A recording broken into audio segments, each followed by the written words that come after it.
Who are the biggest risers in fantasy football dynasty rankings this offseason? We're going to talk about 8 players skyrocketing up our personal rankings on today's episode of the Fantasy Football Fellas podcast. Welcome in, Lucas Munsell, Cameron Lawrence, just hanging out with you today. No Tyler, quite literally taking his dog to a grooming appointment. That is not a joke. You think you're going to laugh when you hear that. That is the legit reason why he is not here. Yeah, it's an interesting excuse. It's the first time I've heard it. I'll give it to him. We haven't checked the validity for sure, but that is what he has gone with, so we will give it to him. He is dog sitting for his parents. We love Mo Dog, but man, to give Mo a grooming appointment to miss out on an episode, unbelievable. We're just razzing him, of course. We're going to talk about 8 players who are skyrocketing up our rankings in dynasty formats on today's episode. If you haven't subscribed to the YouTube channel or the podcast already, make sure you do that and turn on those notifications as well. That way, you're going to be alerted when all of our newest content is up. We're still coming to you year round. We're going to be turned to a dynasty focus now. We got an exciting guest coming on with us next week as well. That's an episode you're not going to want to miss. So again, make sure you subscribe and turn on those notifications so you know when all of our new episodes are up. Without further ado, though, let's talk about the players who are absolutely skyrocketing up our dynasty rankings this offseason.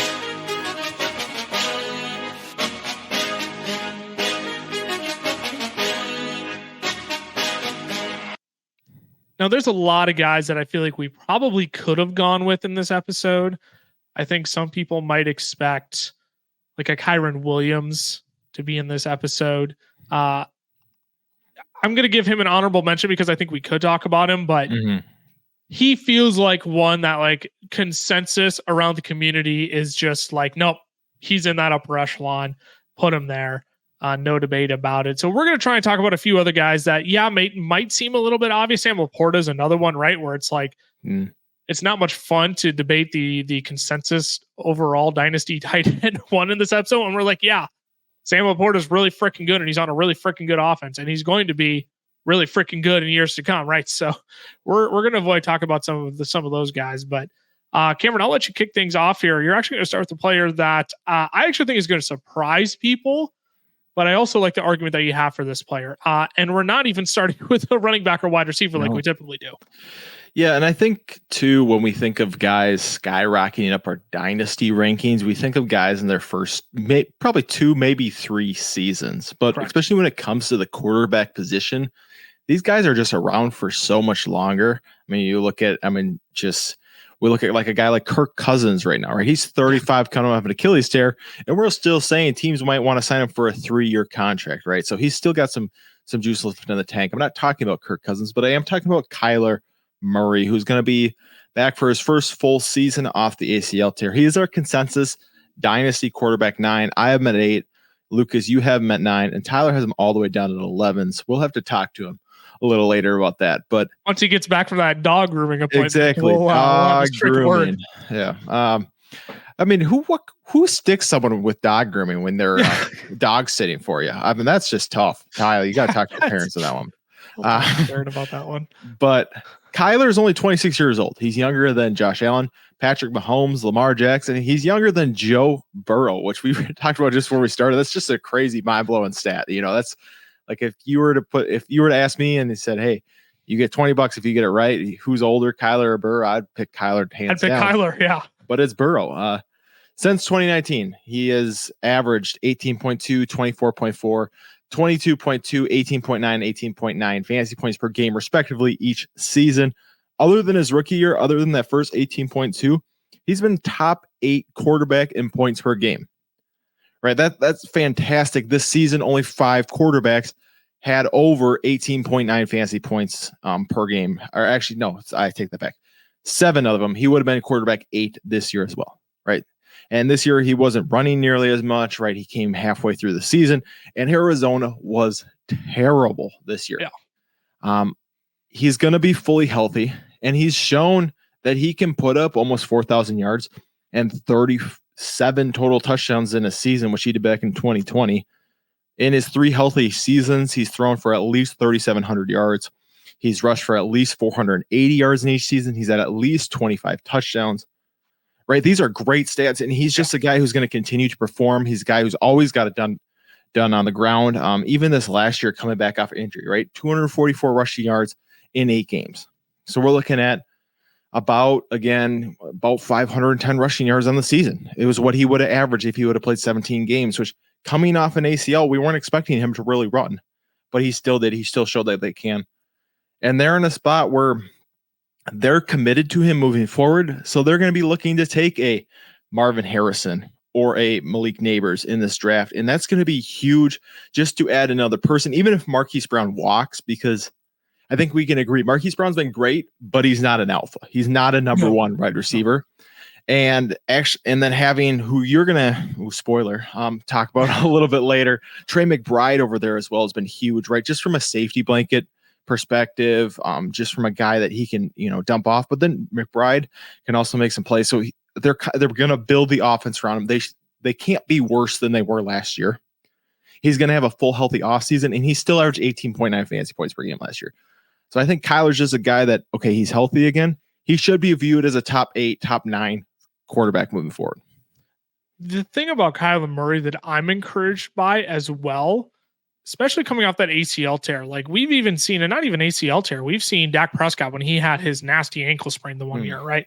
Dak Prescott just didn't come back as mobile the following year. And that's typically how it is with these quarterbacks. Joe Burrow even, right? Not that Joe Burrow is the most mobile guy in the world, but like he's basically, restricted to not I shouldn't say restricted to just a pocket passer, but again, these guys who have these lower body injuries, they just don't come back as mobile. Yet you look at Kyler when he came back last year, because that was a big concern, right? It's like, how mobile is Kyler going to be willing to be?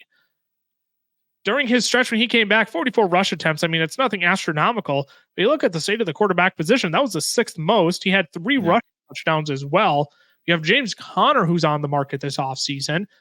They may not bring him back. And I'm not saying they're going to, run out Amari DeMarcado out there. I'm not saying they're going to run out a nobody at the running back position. But what it does is that if you don't have that formidable goal line force, it gives Kyler Murray more opportunities around the goal line as well. So I think where people are going to be tempted to, have guys like Brock Purdy or Trevor Lawrence, ahead of him. I think those are 2 names that, when they see them fall in our rankings, Justin Fields even, when they see, Kyler Murray is ahead of some of those guys in our Dynasty rankings, which you can, by the way, get in our chalkboard down in the link in the description of the video you are listening to. I think people will be surprised to see that, but at the same time, like Kyler's kind of the complete package, right? He can be a 3,500 yard passer for you. He can toss 25 plus touchdowns in a season. He can run for, like, he can basically be Lamar Jackson. Yeah. And they're going to continue to add to this offense. I'm 100% in agreement. This isn't a team that's also going to turn everything around in one year. They're going to continue to struggle. They're going to continue to play from behind. Again, I'll talk about this later when I talk about my spoiler, Trey McBride already. I still like Kyler Murray in Dynasty formats, especially for how young he is. I think he's going to be one that people are going to overlook. And frankly, as I'm thinking about, my buy and sell candidates next week, like Kyler Murray might be one of my favorite buy candidates in Dynasty formats right now. And I say that because I went out and did it last season when he came back from injury. Yeah. And we talked about this. We had a meeting this morning as the fellas, and I was looking at a Dynasty league. We're a super flex. I got Lamar Mahomes. And I was like, man, I want to go try and sell Mahomes for Kyler Plus. And I go look, and of course Lucas has him. So I'm like, and Lucas also has Josh Allen. So I can't give Lucas a team of Josh Allen and Patrick Mahomes. And so it's a fight that I'm having where I really want to go do it. But at the same time, I feel like the whole league would be on me if Lucas pulled out a championship this year. So it's an internal fight. But yeah, I'm 100% in agreement. I think he's a great buy right now in Dynasty. You also get the part that I have Travis Kelce in that league too. Not that Travis Kelce is a formidable threat, but I would gladly take the Mahomes Kelce stack if I could get it in a Superflex Dynasty league. But I digress. I agree. I think Kyler Murray is a guy, where I think people would have him, in that coming into last season, in that 15-ish range probably. But now he's inside of our top 10 quarterbacks, and I really don't hate that whatsoever. You brought up at the start of your Kyler Murray dialogue there that typically, we focus on guys, who are 2-3 years into the league, and I am going to focus on a guy who's going to be entering into his second year in the league, and that is Rashee Rice of the Kansas City Chiefs. He's our consensus wide receiver 17. 17 for both of us, Cameron. Ty actually has him ahead of us at 16. I am really tempted to keep moving him up my dynasty rankings because the more digging I do on Rashee Rice, the more and more excited I get about him going into 2024. I mean, a lot of people liked him coming out of SMU, but also a lot of people said they liked Sky more coming out of Western Kentucky the year prior. And we all saw how that turned out. Everybody got burned on Sky Moore, who was in on him. So there was already this baddish taste with Rashee Rice going into last season to begin with. And I mean, he started off slow like all rookie wide receivers do, right? But then we saw that second half rookie leap that we almost are guaranteed to see every year. People are like, oh, they've been struggling though. But in the first part of the year in redraft formats, but it's like, it's coming. You just have to be patient because it takes time to get acclimated to the league. So in 6 games, from week 12 on, Rashee Rice, he drew 9 targets a game, 7 receptions a game, averaged 86 receiving yards per game. He led all wide receivers in yak, yards after the catch, with 402 yards. And I on the cake, he was the wide receiver 4 in PPR formats during that stretch. I mean, it was a 2021 Amon-Ra-esque stretch for him. Amon-Ra's was definitely better, but you look at the numbers, you look at the comparisons, the volume, and just the spike that you saw in the second half of the season. There's a lot of similarities between the two. So unless Kansas City brings in a high caliber wide receiver this offseason, like a Mike Evans, who's now reported to actually be on the market for free agency. It sounds like him and Tampa Bay are pretty far apart on a deal. But unless if Kansas City brings in a high caliber wide receiver, like those are the vibes I'm getting for Rashee Rice going into 2024, those Amon-Ra vibes. He's never going to be this contested catch, field stretching threat like a T. Higgins, like a Mike Evans, but he's going to be a reliable high percentage catch receiver that's going to be over the middle of the field. He's going to be a great possession receiver for the Kansas City Chiefs that could absolutely feast on yards after the catch. So I love Rashee Rice, unless if they bring in a high profile Mike Evans, which I don't think they would do because let's be real, they got to fork out a lot of money to Chris Jones if they want to keep him around. If they want to keep L'Jarius Sneed around with Spags coming back as well, they're not going to have money to spend on Mike Evans. So, and even like I've seen people talk like, what if they take a Ladd McConkey at the end of the first round, or God forbid, Keon Coleman, right? They, another young wide receiver. I don't think that matters because Rashee Rice is the established one. He's the one who has a rapport built out with Patrick Mahomes. I'm not worried about any of those guys, unless if it's a Marvin Harrison, a Malik Neighbors, a Rome Odunze, then I might have a little bit of nerves, but those guys are going top 10 and the Chiefs aren't in any spot to trade all the way up from 32 inside of the top 10. So I love Rashee Rice going into next year. He is definitely one of the biggest skyrocketers up my rankings this offseason. Yeah, I would agree. I think at first I had been worried, what if they do bring in somebody, else? What is that going to look like? Patrick Mahomes threw the ball 597 times last year. That was third most, right? So there's going to be targets to go around. And I guarantee if they bring someone else, they're not going to go, hey, let's take him from Rashee Rice. It's going to be, hey, let's not throw the ball to Kadarius Toney, MVS anymore, right? It's going to be, let's not throw the ball to Justin Watson, right? They're going to figure out how to get it.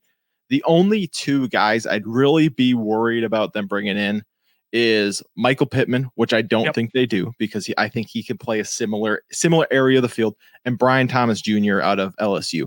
Sure. And the Chiefs have shown, right, they aren't interested as much in taking a first-round wide receiver. They'd rather fill out the team elsewhere, and I don't think they change that after winning 2 Super Bowls in a row. But if they bring in a Keon Coleman, if they sign T. Higgins, these guys, like you said, these guys are contested catch guys. These guys are going to play strictly on the outside. They're going to be the big play guys, which is not Rashee Rice's area. Travis Kelce is only getting older, and I think just having that rapport with Mahomes being, other than Kelce and Tyreek Hill, the third wide receiver ever to really have a connection with Mahomes is going to be a pretty big deal for him. I couldn't agree more. Let's move on to your next player, Cameron. We're going to talk about another pass catcher here, but I'm shocked. Like you only have one wide receiver or running back in your top 4 skyrocketing players here. But go ahead. Let's talk about this next player because I think we're going to have a little bit of fun with this one. Yeah, it's Kyle Pitts, and I know the running back. No, I know. Everybody's, why are you back on the train? The biggest reason is I just think quarterback's gonna be better than this year than it was last year. I don't care who they bring in, it is going to be better. and coaching usage of Kyle Pitts cannot get worse. He is our consensus tight end 9. I have him at 7, Lucas at 10, Tyler at 9. His rookie season, I don't think it was really impressive other than the fact he didn't score touchdowns. The reason we look at his rookie season as a disappointment is because we decided to all draft him in the 3rd round when he was not a 3rd round candidate, right? No rookie tight end except for Sam Laporta this year should be a rookie tight end. But in 2021 as a rookie, 68 receptions, 110 targets, 1,026 yards. By the way, that's 140 more receiving yards than Sam Laporta had this season, but he only had 1 touchdown. That was it for Kyle Pitts. That was the reason it wasn't as memorable. 10.4 points per game, tight end 11. But I want to compare him to a player in 2023 this season. I'm going to give you this guy's stat line. I want you to tell me who he was. 65 receptions, 90 targets, 1,020 yards, and 6 touchdowns, 12.7 points per game. Do you know who that was? 12.7 points per game. He was the tight end 5 this year. My initial thought is, if I knew how many games he played, my initial thought is Hawk had way more targets than that. My initial thought is like a George Kittle or Mark Andrews. It is George Kittle. So George Kittle in 16 games. Snap. In 16 games this year as the tight end 5, had 3 less receptions and 6 less yards on the season than Kyle Pitts did his rookie year. And the big difference was Kittle had 6 touchdowns this year compared to Pitts' 1.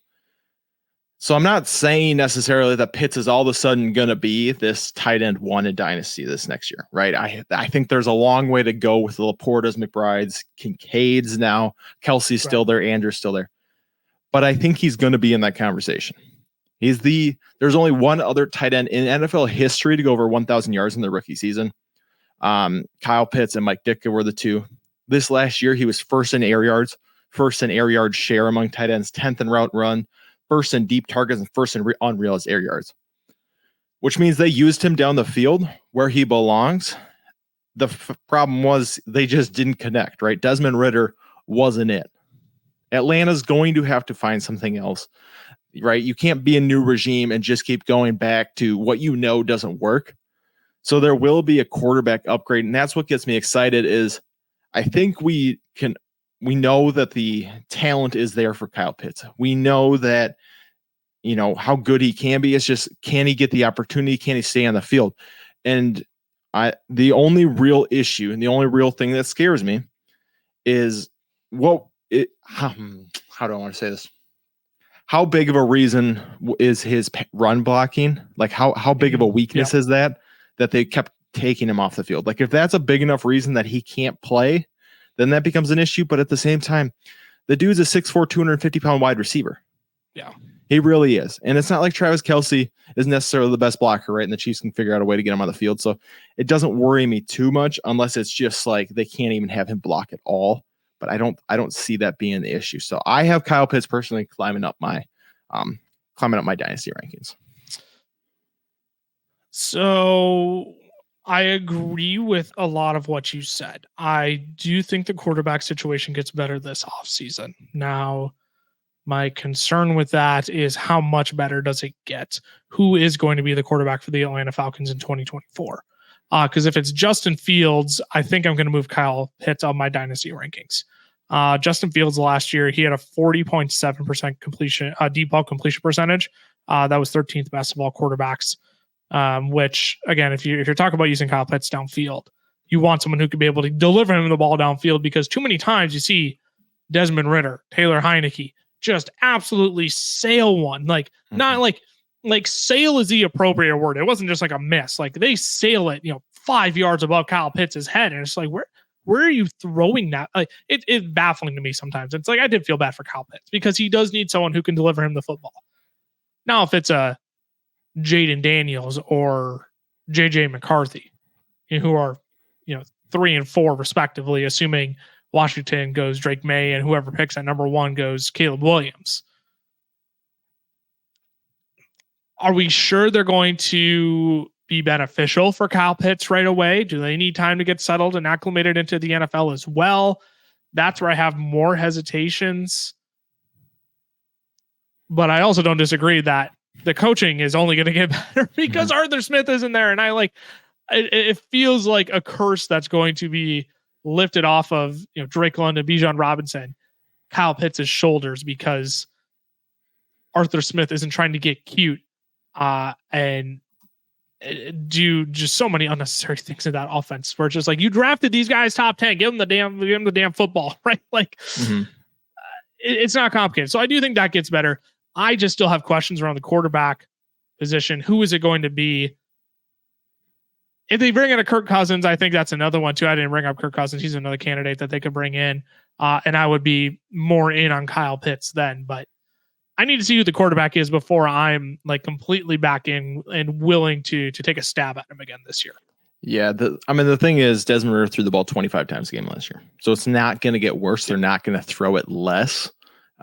Just for like a comparison, Geno Smith, the Seattle, we don't think of Seattle as a high powered, throwing offense. He threw the ball 34 times a game last year. So I do think, there is going to be room for improvement. One of the reasons they got rid of Arthur Smith is Arthur Blank, the CEO or the owner, was just like, he doesn't use our weapons like we want him to. So I would assume that the new regime is going to come in and be like, okay, let's get London, like you said, let's get Pitts, let's get Bijan a little more involved. So I think it's a fair point to say that, yeah, Kyle Pitts, I'm back in. He's back on track. Yeah. A few more dominoes need to fall in order for me to be all the way back in, but I don't fault anyone who's like, you know what? Yeah, Kyle Pitts. And I think I'm back in. And we're not saying, like I said at the beginning, I'm not saying he's tight end 1 right now, right? I have him at tight end 7. So it's not like, oh my gosh, he's the greatest thing of all time. It's just, I think he might be worth drafting is where we're at. Yep. No, I hear you on that. Let's take a quick break. We're going to have 5 more players to go through, but we'll hear from our friends over at Underdog Fantasy first.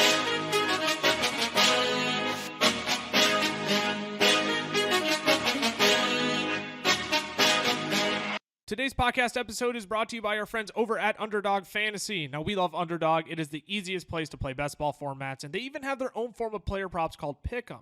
You can make up to 20 times your money on a single night by correlating props together. 2 picks will triple your money, 3 will 6 times it, 4 will 10 times it, and 5 plays that all hit will multiply your entry by 20. You can even place insurance on your picks too, so if only 4 of your 5 props hit, you still get 10 times your entry. And if you use our code FELLAS when signing up, Underdog is going to double your first deposit up to $100.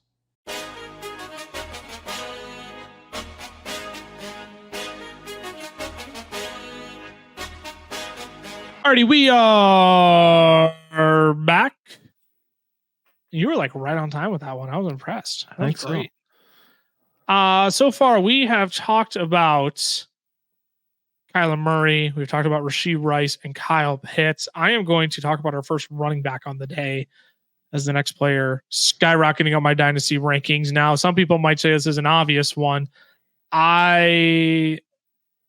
I think there's enough discourse that I don't feel bad making him one of my skyrocketing players.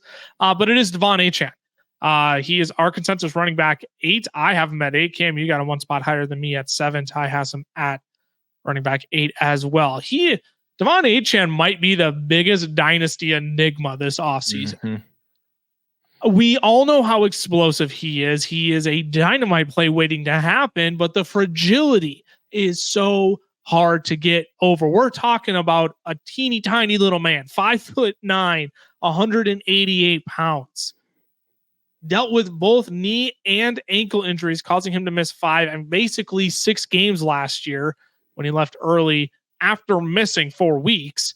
But for me, I'm very much willing to overlook the fragility for a few reasons. First of all, I think you and I both agree on this.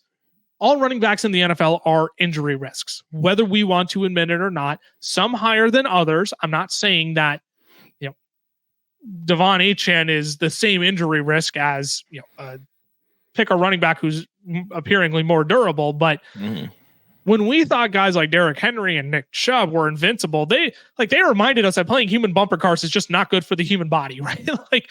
You have a high chance of injury no matter who you are if you are constantly crashing yourself into other men who are sizably bigger than you.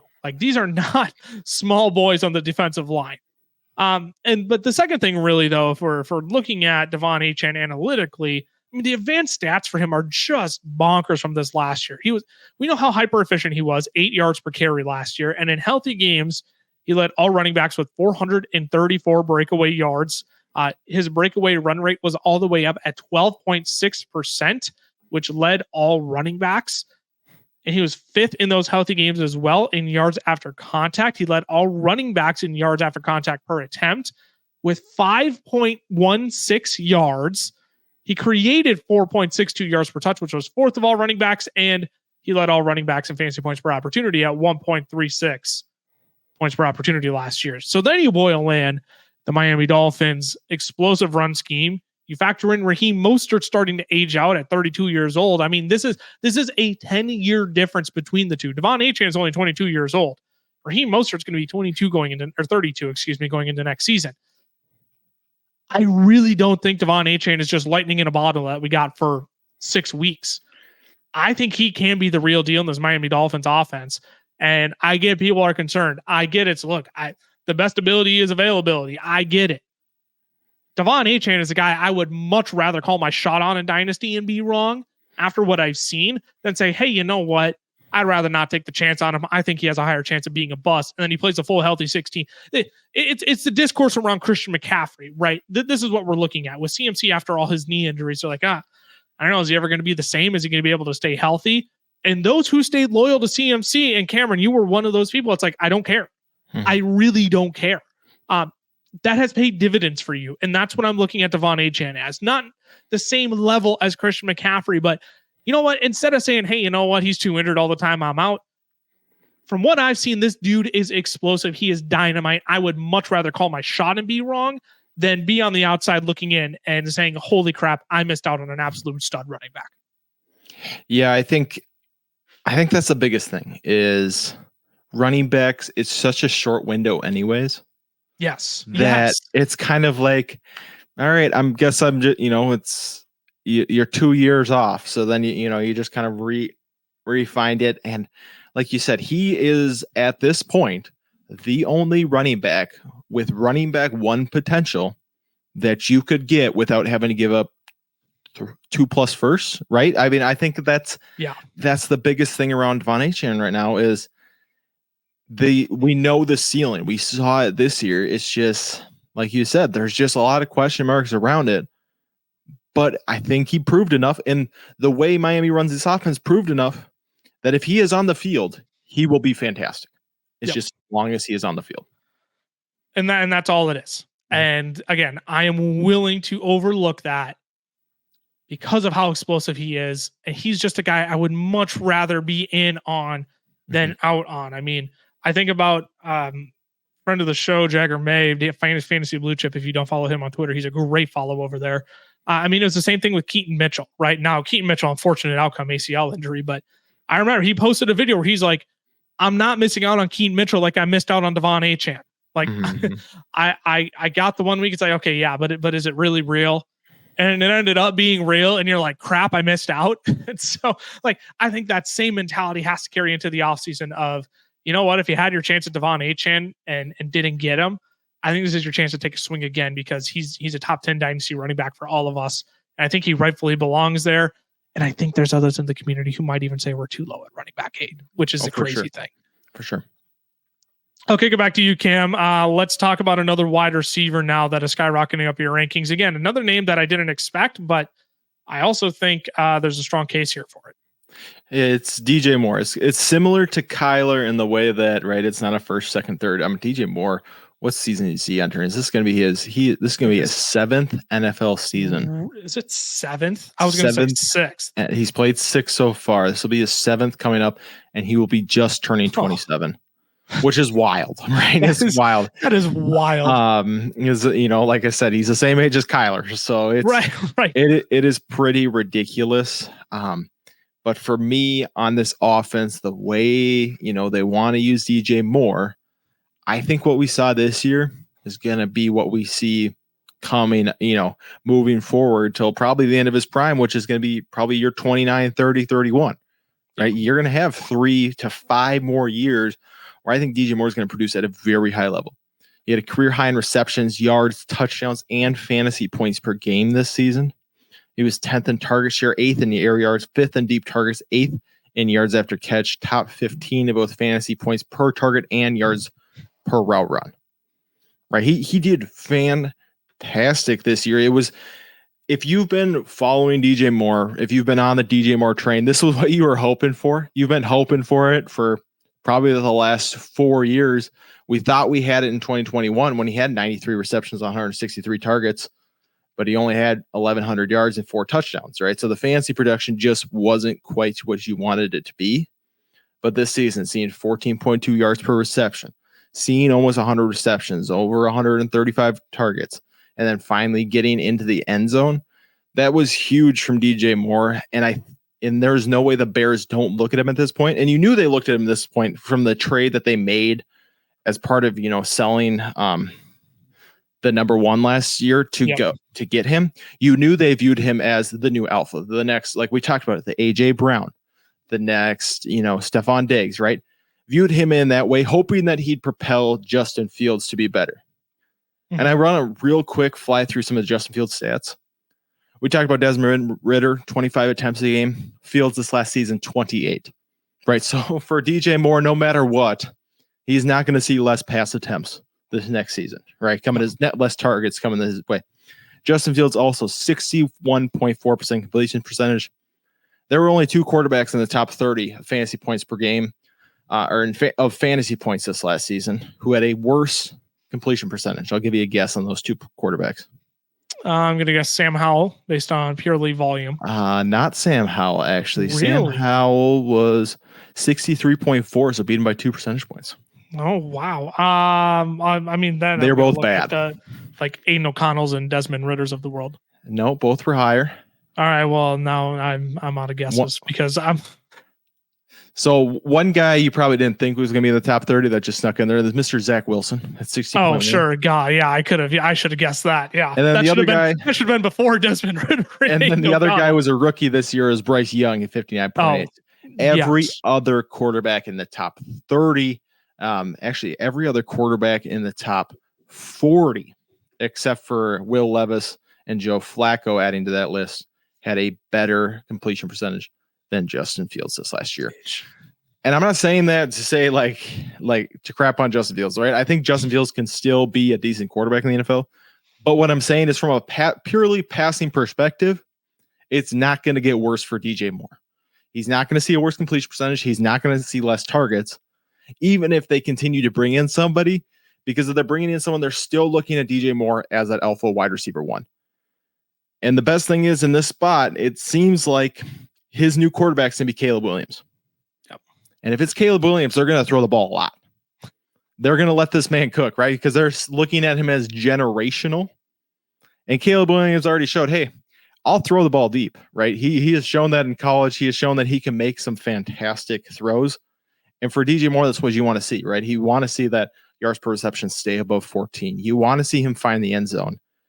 And so I think if DJ Moore can get Caleb Williams, that's only going to, just increase his stock for me.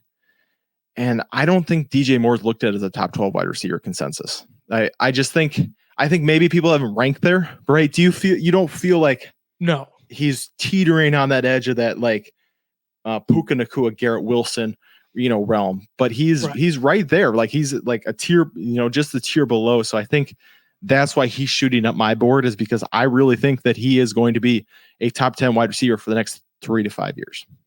Yeah, I think when you look at DJ Moore, I think a lot of people are going to clump him into the, Michael Pittman, Devonta Smith, DK Metcalf, Nico Collins kind of tier, right? They're not going to look at DJ Moore and think, yeah, you know what, this guy actually belongs in the upper echelon of the Jalen Waddles and the Chris Olaves, despite DJ Moore being better than both this year. Yes. And DJ Moore being the number 1 wide receiver on his offense. And DJ Moore seeing his role change this year, like you said. I mean, I pulled up his PFF numbers here. I mean, his yards per route run spiked from 1.74 last year to 2.31 this year. Also had a career high in yards after the catch as well. So what Chicago cared about was getting the ball into his hands, because they know, hey, this guy is a playmaker. Yeah, if we have any shot at winning games, we need the ball to move, and it moves when it's in DJ Moore's hands. So I'm with you. I mean, I'm the lowest out of the three of us, like you mentioned. You're at 9, I'm at 12. But that being said, I do think he belongs in this upper two tiers of players. I mean, I still think the tier 1 is very, very clear, and even if you want to put him in a tier 3, but I think he is included before the break of Brandon Ayuk, Michael Pittman, Devonta Smith, et cetera, in our rankings. I'm 100% with you on that. For sure. Let's keep it moving. I'll talk about a pass catcher. We spoiled him a little bit earlier in the episode, so I'll try and keep my thoughts a little bit shorter, but I'm not going to be able to help it because you know me, I absolutely love talking about tight ends on this podcast. It is one of my favorite things to do. I can't help myself with a good tight end. Trey McBride, he's our consensus tight end 2 across the board. He is a tight end 2 for all of us. And Trey McBride went from, in my opinion, being one of the most head-scratching and disappointing picks of the 2022 NFL draft for fantasy football to now potentially one of the best, if we're being perfectly honest. Because once Zach Ertz got out of his way for good in week 8, I mean, unfortunately, it was by injury, but once he got out of the way, I mean, Trey McBride was a tight end 3 in PPR formats the rest of the way, 3rd in receiving yards, 3rd in targets, 2nd in receptions. And he was treated as the top receiving option for this team. It wasn't just like, hey, you know what? Yeah, Trey McBride, we want you to play an increased role in this offense as a tight end. No, they treated this guy as the number 1 option. I mean, he ran 2.47 yards per route, which was 4th best. He racked up 260 yards after contact as well, ranking 3rd of all tight ends. And specifically, I love seeing the yards per route run numbers spike for him, because this is what we always see from the stud tight ends in the NFL. Travis Kelce, early in his career, from 2015 to 2016, his yards per route run went from 1.89, to 2.25. George Kittle in 2017 to 2018, ready for this?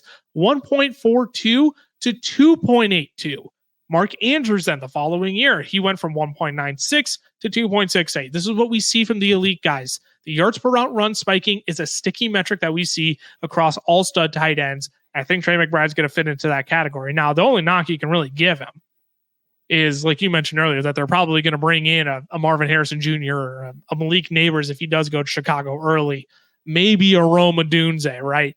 It seems likely they're going to land one of those top 3 guys, but it's still going to take time, as we talked about with Rashee Rice, for these young guys to translate and get acclimated to NFL game speed. And I just don't see anyone else claiming either that Trey McBride needs to be 140, 150 target guy like prime Travis Kelce. Nobody is claiming that. And I don't think Trey McBride needs that to be this upper echelon top 2 tight end in dynasty format. So in an offense that's still being led by your guy, Kyler Murray, that's still in the middle of a rebuild, that'll still be playing from behind in games, McBride is clearing away a top 3 dynasty tight end. He's top 2 in our books, and especially at only 24 years old. I mean, that's icing on the cake. You're going to have a lot of more good quality years from Trey McBride as long as Kyler Murray is still on the team, as long as they're continuing to rebuild this offense. And frankly, the more they build around Kyler Murray, Trey McBride in this offense, the more proficient this offense is going to be, which will actually probably lead to more quality opportunities for Trey McBride. So you have a long shelf life here with Trey McBride. Frankly, it's time to get in on the party if you haven't already. I am very sad that I didn't make more effort to try and make a few trades for Trey McBride this past offseason, knowing that Zach Ertz was going to age out eventually. It was only going to be a matter of time. So I love Trey McBride. He is by far one of my favorite skyrocketing players this offseason. Tight end 2 overall in dynasty formats. I think that's very, very appropriate. Oh, 100%. We're definitely getting this new group, fresh, tight ends coming in. Him, Laporta, we talked about Kincaid. You could even consider Pitts still young, right, that are just kind of coming up. I think they're really going to start taking this by storm. And I really think there are a lot more Travis Kelce's than there are George Kittles, meaning there's a lot more pass catching tight ends, right, that teams are moving to, than guys who are expected to be great at both. I think a lot more teams are looking at almost that Viking model of, right, you have the John Oliver, who you bring in, you sign for a decent contract. He's just Josh, whatever. The J-O. You got 3 of the 4 letters, right? But the one that's what I meant. J. That's what I meant. But, that's what I think. And then you got TJ Hawkinson as your pass catching, who, needs to be decent at blocking, but I think is going to be more of that pass catcher. I think that's what they are looking for here. Zach Ertz has, it hasn't always been pretty from a fantasy perspective, but commanded targets over his, tenure in Arizona. So this is something, that Kyler, is a position he likes to throw to. This is a position that I think that Arizona is just going to continue to use.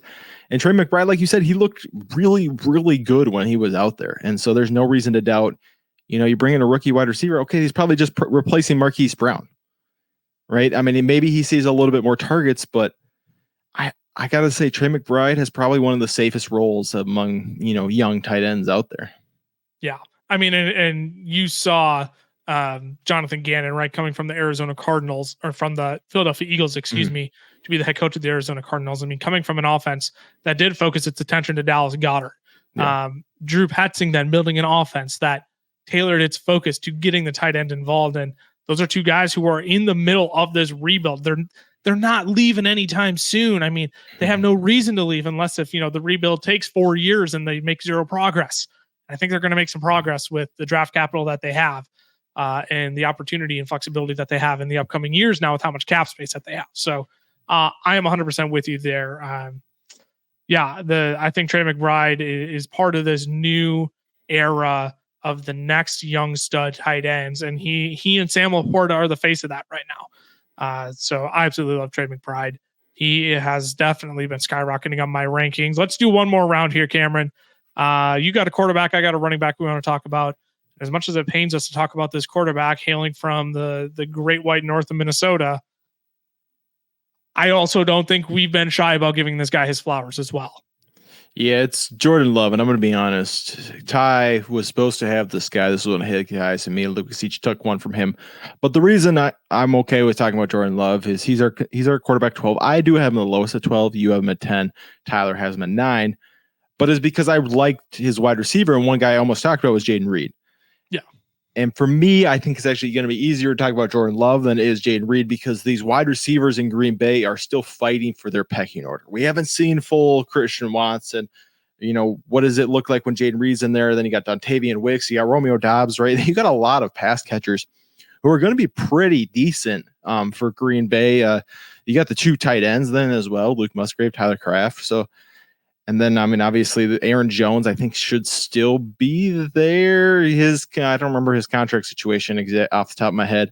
I believe he's got 1 more year, but he could one be more a cap year. This season. I'll triple check that. Yep. And then, you got AJ Dillon, who I think Dillon might be a free agent. But they'll have a running back who will be decent there as well. And you know what? I don't think truly anyone outside of Green Bay was really convinced on Jordan Love going into the last year. And even inside of Green Bay, I don't think they were truly convinced that Jordan Love was going to be that guy. And now he's sitting around this, quarterback 10 through 12 range. His year 2 jump was great from at the way he ended the season. Week 11 on, quarterback 2 in fantasy points, quarterback 4 in fantasy points per game, 70% completion percentage, 2,150 passing yards, 18 tutties, and 1 interception in 8 games. Right there really isn't much more you can ask from Jordan Love than that. Over 250 passing yards a game. Right, he's thrown for over 2 touchdowns a game, and then only 1 interception in that time. On the year, he was still quarterback 5, quarterback 6 in points per game, 2nd in red zone attempts, 2nd in air yards, top 10 in most efficiency metrics, yards per attempt, air yards per attempt, fantasy points per dropback. And as we look more into the future, his pass catchers are only going to get better, right? I mean, they were very young this year. One of the youngest, wide receiver groups in the NFL. They might have been the youngest wide receiver room in the NFL. Don't quote me on that, but for sure one of the youngest. One of the youngest. Yeah. And they're going to have a decent offensive line because that's what Green Bay does. And Matt LaFleur, I think, has proved that he is a very good a play caller. And let's not forget, I mean, they were a couple plays away from beating San Francisco in the playoffs, right? I mean, they had them, and then, San Francisco came back at the end. Jordan Love missed a throw, trying to make something happen, a throw across his body. But, right, he had them in position where they could have potentially won that game, moved on to Detroit, and who knows what would happen after they looked fantastic and dismantled the Dallas Cowboys. I mean, they destroyed them in Dallas. The reason for me that I have him a little lower is from a fantasy perspective. I'm still very high on Dak Prescott. And I still think that Trevor Lawrence has the capability of taking that next step. That's the only reason I'm lower. But I think this Kyler Murray to Jordan Love, I think that's kind of a tier right now of guys that have been, have shown flashes, and it's just, okay, can we really get true consistency out of them moving forward? So I think that Jordan Love is definitely worth going to get. Now, I talked about with Kyler of a Patrick Mahomes for Kyler Murray plus. I don't necessarily know if I'm, at the trust level to do that yet, depending, obviously depend what the plus is. But we're looking at guys like Joe Burrow. I'm looking at guys like maybe even Justin Herbert. I would trade one of those two for a Jordan Love plus to just add, if you need an extra depth piece, because I think the gap is going to be close enough between those two moving forward.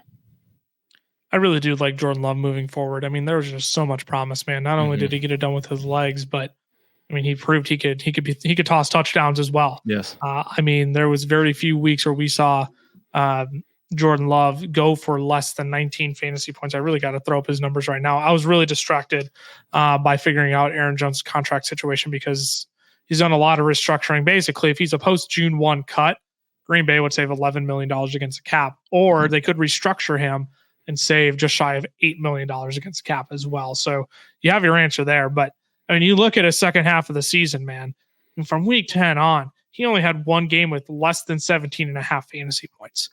I mean, you just don't see that. Now I'm going to pull up his fantasy points during that stretch. Well, no, never mind. I'm not going to, because that's going to take me a while. But all that to say, I have high hopes for Jordan Love, man. I can't believe Green Bay found another one. It feels inevitable that he's going to be the next guy, to step up and potentially overthrow, a Trevor Lawrence, some of these other guys like a Tua Tagovailoa, who was in the top 10 at one point. I think he might be the next big thing, man. I'm terrified of that, of how good he could potentially be. Yeah, you look at the back half of the season, he was a quarterback 3 overall. I mean, that's not prescriptive of how he's going to be this season. But again, this team is only going to get better in my eyes. Matt LaFleur is totally capable as a play caller and coach. It pains me, man, but I think Green Bay got another one. I think they got another good one. I don't know if he's going to be an all-time great. They got themselves another one. And for fantasy football, for how young Jordan Love is, for how much, tread on the tires he still has, 25 years old, man, I can't believe that. Yeah, he'd be a hot commodity. I'd be trying to go after this offseason if someone's looking to move off of him for picks at all. Yeah, he definitely has a Dak Prescott fantasy ceiling to me.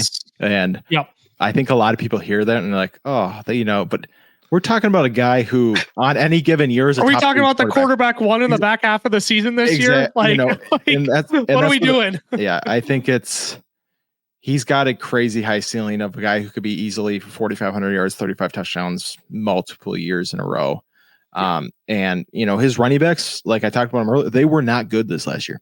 Yep. They totaled 1,200 rushing yards on under 4 yards per carry combined. So, I mean, it's not going to get worse from that perspective. So, yeah, unfortunately, I think there's a lot of good things to come for Jordan Love. I'll wrap us up here with one more guy. Let's fly through Tyjae Spears.